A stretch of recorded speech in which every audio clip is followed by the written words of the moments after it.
Hello நண்பா நண்பீஸ், welcome to all of Tamil series. So இன்னைக்கு நம்ம பார்க்க போகிற இந்த சீரிஸில் இன்னைக்கு நம்ம ஃபர்ஸ்ட் பார்க்க போகிற தொகுதி பார்த்தீங்கன்னா ஸ்ரீவில்லிபுத்தூர் சட்டமன்றம் தான். ஏன் ஸ்ரீவில்லிபுத்தூர் சட்டமன்றம்னா, ஸோ உங்கள் எல்லாத்துக்கும் தெரியும் நம்ம தமிழோட எம்பலம் வந்து ஸ்ரீவில்லிபுத்தூரோட ஆண்டாள் கோபுரம். ஸோ அதனால இன்னைக்கு டு ஸ்டார்ட் வித் ஸ்ரீவில்லிபுத்தூர் சட்டமன்றம். ஸோ இந்த சட்டமன்றத்தில் வந்து பார்த்தீங்கன்னா 2.4 லட்சம் வாக்காளர்கள் இருக்காங்க. அட்மோஸ்ட் லைக் 2,40,000 வாக்காளர்கள் இருக்காங்க. மொத்தம் பூத்தோட கவுண்ட்னு பார்த்தீங்கன்னா 280 பூத் இந்த சட்டமன்றத்தில் மட்டும் இருக்கு.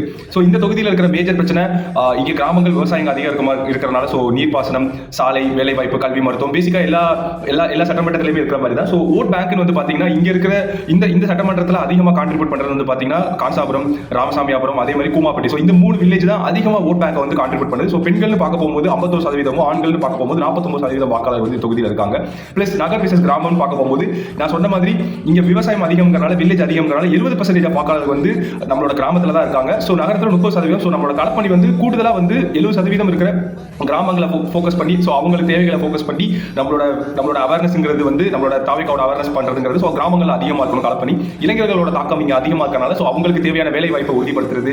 ஸோ அதையெல்லாம் பேஸ் பண்ணி நம்மளோட தலைவர் என்னென்ன அடுத்து வாக்குறுதிகள் கொடுக்குறோம், அந்த வாக்குறுதிகளை ஃபுல்லாத்தையும் ஏற்கனவே விவசாயிகளுக்கு தஞ்சாவூரில் சொன்னாரு. ஸோ அதை கொண்டு போய் கிராமங்கள் இருக்க விவசாயிகள் கொண்டு போய் சேர்க்கணும். அதே மாதிரி அடுத்து இளைஞர்களுக்கு என்னென்ன வாக்குறுதி கொடுக்குறோம் அதையும் கொண்டு போய் நம்ம அவங்க இடத்துல சேர்க்கணும். ஸோ இது வந்து ஒரு சின்ன ஸ்ட்ராட்டஜி.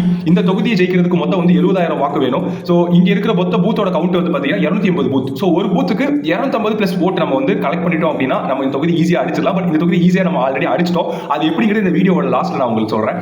ஓகேவா? ஸோ லாஸ்ட் 2021 சட்டமன்ற ரிசல்ட் வந்து பார்த்தீங்கன்னா ஏடிஎம்கே வின் பண்ணாங்க. 12,000 வாக்கு வித்தியாசத்தில் வந்து வின் பண்ணாங்க.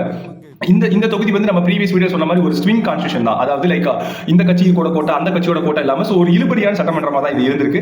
ஸோ 2026 கணிப்பில் பார்க்க போகும்போது தாவேக்கா தான் 200% ஜெயிக்கும். எப்படி 200% ஜெயிக்கும்னு சொல்றேன்னா, ஸோ நம்ம கட்சியோட உறுப்பினர் மட்டும் இந்த தொகுதியில் Aadhaar card plus voter ID, சும்மா லிங்கை கிளிக் பண்ணி சேர்ந்தவங்க கிடையாது. சும்மா நானும் உங்க கட்சி அந்த கட்சி சொல்றவங்க மட்டும் கிடையாது. So Aadhaar card plus voter ID ரெண்டுத்தையும் எலிஜிபிளான இந்த தொகுதியோட உறுப்பினர் மட்டும் நம்ம கிட்ட 75,000க்கு மேல இருக்காங்க. ஸோ நான் ஆல்ரெடி சொன்ன மாதிரி இந்த தொகுதி ஜெயிக்கிறதுக்கு நமக்கு 70,000 வாக்கு வேணும். ஸோ ஆல்ரெடி நம்ம கிட்ட 75,000 பிளஸ் வாக்காளர்கள் நம்மளோட இணைஞ்சிருக்காங்க, நம்மளோட உறுப்பினரா. சோ அப்ப அதை டபுள் பண்ணி பாத்தீங்கன்னா சோ பெரும்பான்மையா நம்ம இந்த தொகுதியை ஜெயிச்சிடலாம். அடுத்து இந்த தொகுதியை பத்தி போடலாங்கிறத கமெண்ட் செக்ஷன்ல கமெண்ட் பண்ணுங்க. சோ நெக்ஸ்ட் வீடியோல பார்க்கலாம். Tata, bye by.